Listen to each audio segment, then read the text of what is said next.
Mikey उससे कहता है इट्स अ गुड फ्यूचर। हाँ, इससे ज्यादा तुम्हें और क्या चाहिए। टोक्यो रिवेंजर्स सीजन 4 का एपिसोड 4 लेके आपका भाई आ गया है एंड ये एपिसोड एक काफी क्रेजी नोट पे एंड होने वाला है, तो वीडियो एंड तक जरूर देखना। तो चलो हमेशा की तरह स्टार्ट करते हैं लास्ट एपिसोड के रिकैप के साथ। लास्ट वीडियो के एंड में हमने देखा था कि ताकेमिची को पता लगता है कि माइकी एक क्रिमिनल ऑर्गेनाइजेशन बॉन्टन का लीडर बन गया है और वो पास्ट में वापस जाने के लिए नारुतो का हैंडशेक करता है। अब आगे हम देखते हैं कि ताकेमिची नारुतो के साथ कांटेक्ट में तो है लेकिन वहाँ कुछ नहीं हो रहा है और ताकेमिची कंफ्यूज हो जाता है कि वो वापस से पास्ट में क्यों नहीं जा रहा। नारुतो से कहता है कि मैं समझ गया एंड ताकेमिची से भाई मुझे भी तो बोल, तू क्या समझा। नारुतो उससे कहता है कि मैं अब फ्यूचर चेंज नहीं करना चाहता, जिसका मतलब है कि मैं अब ट्रिगर नहीं हूँ। ये बस एक थ्योरी है लेकिन मुझे लगता है कि जब तक मैं अपने पूरे दिल से पास्ट चेंज ना करना चाहूँ तब तक मैं तुम्हारे ट्रिगर की तरह फंक्शन नहीं कर सकता। और ये सुन के ताकेमिची शॉक हो जाता है। आगे हम देखते हैं कि ताकेमिची चिफुयु के पास है और उसने चिफुयु को ये सब बता दिया है। हम काजुतोरा को भी वहीं पे देखते हैं और चिफुयु ताकेमिची से कहता है कि तुमने हिना-चान को बचा लिया है तो ऑब्वियसली अब तुम पास्ट में ट्रैवल नहीं कर सकते। ताकेमिची चिफुयु से कहता है कि मैं माइकी को देखना चाहता था और तुमने माइकी को उस बात पे क्यों जाने दिया। चिफुयु उससे कहता है कि माइकी के जाने के बाद मैंने फिगर आउट करने की कोशिश की कि उसने ऐसा क्यों किया लेकिन मुझे कुछ नहीं मिला। मुझे लगता है कि माइकी ने ये रास्ता खुद चुना है अपनी मर्जी से, इसलिए अब हमें भी अपनी लाइफ पे फोकस करना चाहिए। ये सुन के ताकेमिची चुप हो जाता है और चिफुयु उससे कहता है कि अब तुम एक बच्चे नहीं रहे, तुम्हारा काम अब हिना-चान को खुश रखने का है। हम देखते हैं कि ताकेमिची काफी डिसअपॉइंटेड वहां से जाने लगता है और खुद को ये समझाने की कोशिश करता है कि माइकी ने ये लाइफ खुद चुनी है और इसमें मैं अब कुछ नहीं कर सकता। लेकिन उसे फिर से माइकी का चेहरा सामने आ जाता है और तभी उसे काजुतोरा पीछे से कहता है कि मैं भी माइकी को नहीं बोल सकता। 10 साल जेल में रह के मुझे ऐसा लग रहा था कि वक्त जैसे रुक सा गया हो और जब मैं बाहर आया तो टोमान खत्म हो चुका था। सब खुश हैं सिवाय माइकी के। ये बिल्कुल ओराशिमा तारो की कहानी जैसा है। ओराशिमा तारो एक जापानीज फोक टेल में एक फिशरमैन होता है जो एक टर्टल को बचाता है।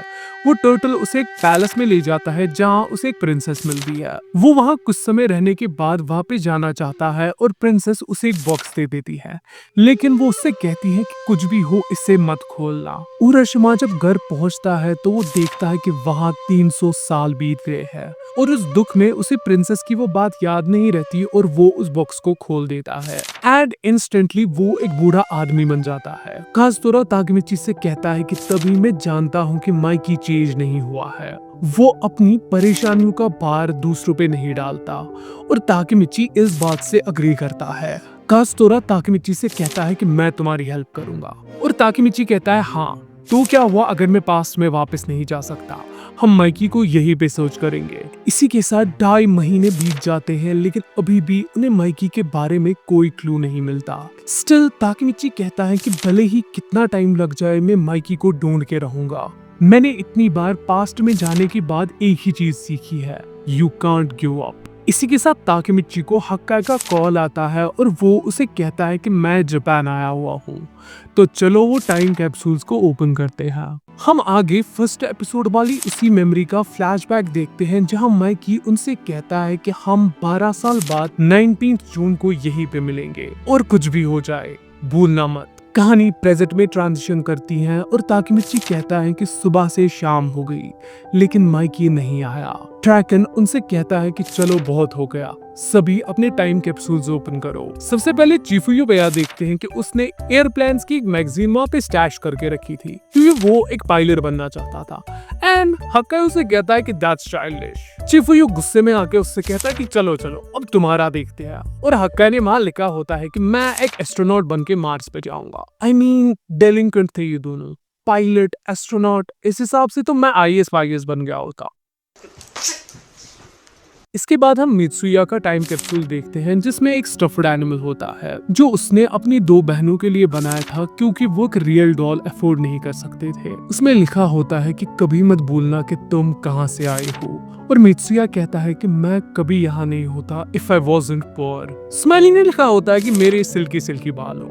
अपने फ्यूचर सेल्फ को ये कॉल लिखता है। लेकिन एंग्री का लेटर काफी होलसम है। उसमें लिखा होता है कि तुम और स्माइली कोई भी लीगल जॉब्स कर रहे हो, और ये देख के अपने एंग्री भैया थोड़ा सा स्माइल कर लेते हैं। भैया ने पाचिन के लिए एक काफी हार्टफुल नोट लिखा होता है, लेकिन पाचिन भैया अपनी वो वाली मैगजीन के लिए ज्यादा एक्साइटेड होते हैं। ताकेमिची ड्रैगन से पूछता है कि तुम्हारे टाइम कैप्सूल में क्या है, और ड्रैगन उसे टोमान की डिसबैंडमेंट की दिन ली हुई पिक्चर दिखाता है। ड्रैगन ने अपनी लेटर में लिखा होता है, क्या तुम ठीक हो, क्या तुम्हें बाइक्स अब भी पसंद है, और क्या तुम्हारे बच्चे हैं, लेकिन मोस्ट इम्पोर्टेंटली क्या तुम अब भी माइकी के उतने ही करीब हो।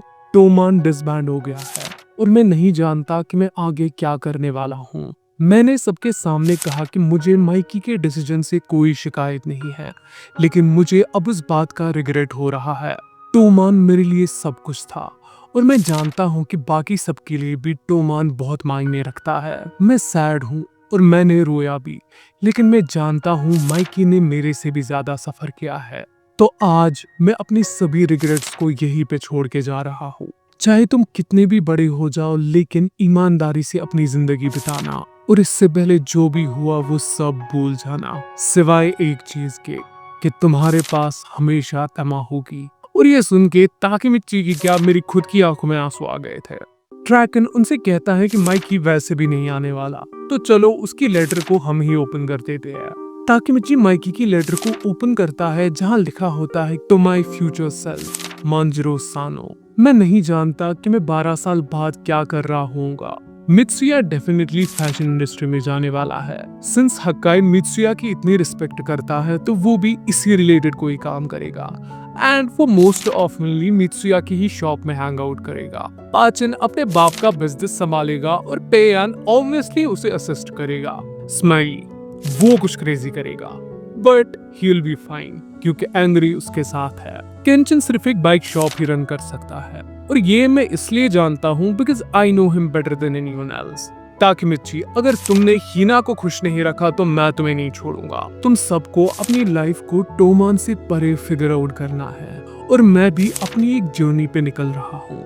तो शायद मैं तुमसे दोबारा ना मिलूं, लेकिन तुम जानते हो फर्क नहीं पड़ता हम कहाँ और कितने दूर है, वी आर कनेक्टेड। ये वाला पार्ट मेरे को थोड़ा सा कंफ्यूजिंग लगा, क्योंकि लेटर की स्टार्टिंग में माइकी खुद से बात कर रहा था और फिर अचानक से बाकी सबसे।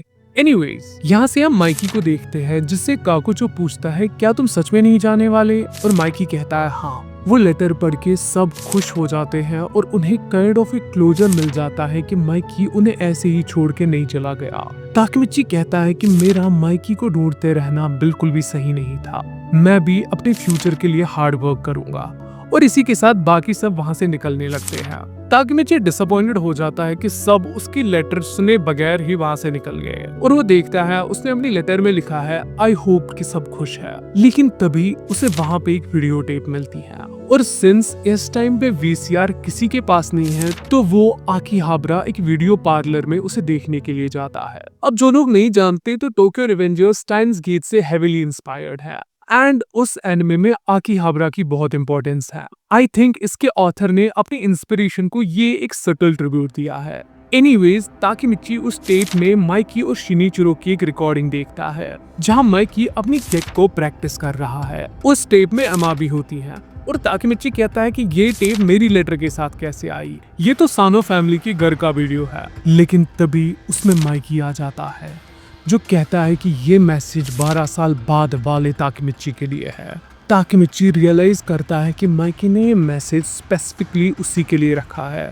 माइकी उससे कहता है कि मैंने लेटर में सब कुछ बोल दिया, सिवाय कुछ बातों के जो मैं सिर्फ तुमसे करना चाहता हूँ। मेरे अंदर जैसे एक और मैं हूँ जिसे मैं कंट्रोल नहीं कर सकता, अ डार्क इम्पल्स। ताकेमिची रियलाइज करता है कि उसी वजह से माइकी ने एक टाइमलाइन में काजुतोरा को मार दिया था, और माइकी उससे कहता है कि उस इम्पल्स को सिर्फ शिनिचिरो, बाजी और एमा कंट्रोल करते थे। मुझे डर लगता है कि मैं 12 साल बाद क्या बनने वाला हूँ, और इसीलिए मैंने सबको खुद से दूर कर दिया है। ताकेमिची, मुझसे वादा करो कि तुम 12 साल बाद मुझसे दूर रहोगे और पास्ट में जाकर मुझे बचाने की कोशिश नहीं करोगे। मैंने ये रास्ता खुद चुना है, और अब हम फिर से कभी नहीं मिलेंगे। सो मैं तुमसे एक आखिरी बात कहना चाहता हूँ, बी हैप्पी। ताकेमिची हर्ट तो होता है, लेकिन वो खुद से कहता है कि माइकी ने ये रास्ता खुद चुना है, तो मैं अब और कुछ नहीं कर सकता। उसे काजुतोरा मिलता है जो उससे कहता है कि मैं तुम्हारा वेट कर रहा था, लेकिन ताकेमिची उससे कहता है कि बस अब बहुत हुआ। और ये सुन के काजुतोरा सरप्राइज हो जाता है। ताकेमिची उससे कहता है कि मैं अब बॉन्टन के साथ और इन्वॉल्व नहीं होने वाला, क्योंकि माइकी भी यही चाहता है। इसी के साथ कुछ दिन बीत जाते हैं और ताकेमिची मित्सुया की शॉप में बैठा हुआ है, जहां हक्काई, चिफुयू और ड्रैकन भी है। युजुहा हिना को वेडिंग ड्रेस में तैयार करके सबको दिखाती है and Hina looks really pretty. Takemichi उसे देख के स्पीचलेस हो जाता है और ड्रैकन और चिफुयू कहते हैं कि इतनी सुंदर लड़की ताकेमिची भी तो वेस्टेड है। ताकेमिची उसे देखते ही फिर से रोने लग जाता है और हिना उससे पूछती है कि तुम्हें क्या हुआ। ताकेमिची उससे कहता है कि मैं सोच ही रहा था कि मैं कितना खुश हूँ और तभी मेरे सामने माइकी का चेहरा आ गया। उसे याद आता है कि माइकी ने उससे कहा था कि जब भी मैं खुद को खो दूं तुम मेरे बड़े भाई की तरह मुझे डांटने आ जाना। ताकेमिची कहता है मुझे जाना पड़ेगा। हम आगे देखते हैं कि ताकेमिची किसी एली में एक आदमी से मार खा रहा है। वो आदमी उससे कहता है कि मेरी शॉप के अराउंड बॉन्टन के बारे में पूछना बंद करो, मैं नहीं चाहता कि बॉन्टन हमें ढूंढने के लिए आए।